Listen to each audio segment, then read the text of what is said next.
ಇನ್ನು ಈ ದುಬೈನಲ್ಲಿ ಸಿಲುಕಿದಂತಹ ಕನ್ನಡಿಗರು ಈಗ ತಾಯ್ನಾಡಿಗೆ ವಾಪಸ್ಸಾಗಿದ್ದಾರೆ. ಬಳ್ಳಾರಿ ಮತ್ತು ದಾವಣಗೆರೆಯ 54 ಪ್ರವಾಸಿಗರು ರಾಜ್ಯಕ್ಕೆ ವಾಪಸ್ಸಾಗಿದ್ದಾರೆ. ನೋಡಿ, ಈ ಯುದ್ಧದ ಕಾರ್ಮೋಡದ ಛಾಯೆ ಆವರಿಸಿತ್ತು. ದುಬೈನಲ್ಲಿ ಸಾಕಷ್ಟು ಜನ ಕನ್ನಡಿಗರು ಸಿಕ್ಕಾಕೊಂಡ್ಬಿಟ್ಟಿದ್ರು. ಪಾಪ ಬಳ್ಳಾರಿ ದಾವಣಗೆರೆಯ 54 ಪ್ರವಾಸಿಗರು ವಾಪಸ್ ತಾಯ್ನಾಡಿಗೆ ಬಂದಿದ್ದಾರೆ. ಬೆಂಗಳೂರಿನ ದೇವನಹಳ್ಳಿ ಏರ್ಪೋರ್ಟ್ಗೆ ಈಗ ಕನ್ನಡಿಗರು ಬಂದು ನಿಟ್ಟುಸಿರು ಬಿಟ್ಟಿದ್ದಾರೆ.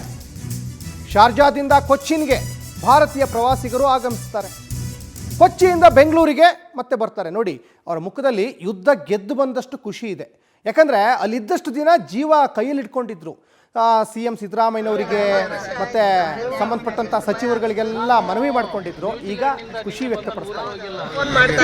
ಈಗ ನಾವು 28ನೇ ತಾರೀಕು ನಮಗೆ ನಾವು ಫ್ಲೈಟ್ಗೆ ಹೋದ್ವಿ. ಏರ್ಪೋರ್ಟಿಗೆ ಹೋದರೆ ಅಲ್ಲಿ ಏರ್ಪೋರ್ಟ್ ಎಲ್ಲ ಮುಚ್ಚಿದೆ ಅಂತ ಹೇಳಿದ್ರು. ಅಲ್ಲಿಂದ ನಾವು ಫಸ್ಟ್ನೇ ಒಂದು 2 ಗಂಟೆ ಅಡ್ಡಾಡಿದ್ವಿ.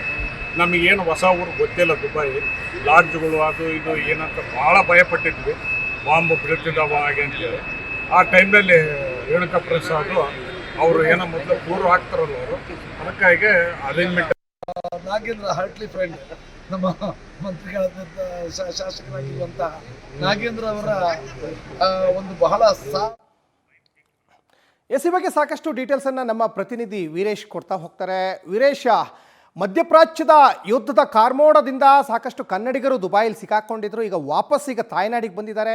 ಏನೀಗ ಹೇಳ್ತಾ ಇದ್ದಾರೆ? ಸಂತೋಷವಾಗಿದ್ದಾರಾ ಹೇಗೆ ಅಂತ?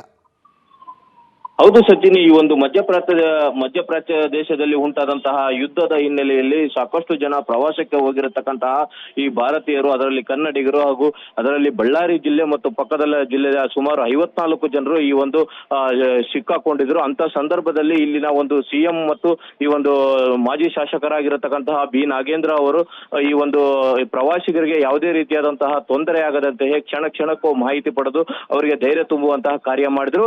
ಇಂತಹ ಸಂದರ್ಭದಲ್ಲಿ ನಿನ್ನೆ ಸಂಜೆ 5 ಗಂಟೆ ಸುಮಾರಿಗೆ ಶಾರ್ಜಾದಿಂದ ದುಬೈಗೆ ಬಂದಂತಹ ಈ ಒಂದು ಬಸ್ ನಲ್ಲಿ ಪ್ರಯಾಣ ಬೆಳೆಸಿ ಅಲ್ಲಿಂದ ದುಬೈಯಿಂದ ನೇರವಾಗಿ ಈ ಒಂದು ಭಾರತ ದೇಶದ ಈ ಒಂದು ಕೇರಳದಲ್ಲಿರ್ತಕ್ಕಂತಹ ಕೊಚ್ಚಿನ್ಗೆ ಬಂದು ತಲುಪಿರತಕ್ಕಂತಹ ಒಂದು ಸುಸೂತ್ರವಾದಂತಹ ಪ್ರಯಾಣ ನಡೆದಿದೆ. ಈ ಒಂದು ಪ್ರವಾಸಿಗರು ಈ ಒಂದು ಕೊಚ್ಚಿನ್ಗೆ ಬಂದು ಇಂದು ಮುಂಜಾನೆ ಸುಮಾರು 9 ಗಂಟೆ ಸುಮಾರಿಗೆ ಬೆಂಗಳೂರಿನ ದೇವನಹಳ್ಳಿ ಅಂತಾರಾಷ್ಟ್ರೀಯ ವಿಮಾನ ನಿಲ್ದಾಣಕ್ಕೆ ಬಂದು ತಲುಪಿ. ಧನ್ಯವಾದ ವೀರೇಶ್, ತಮ್ಮೆಲ್ಲ ಡೀಟೇಲ್ಸ್ಗಾಗಿ.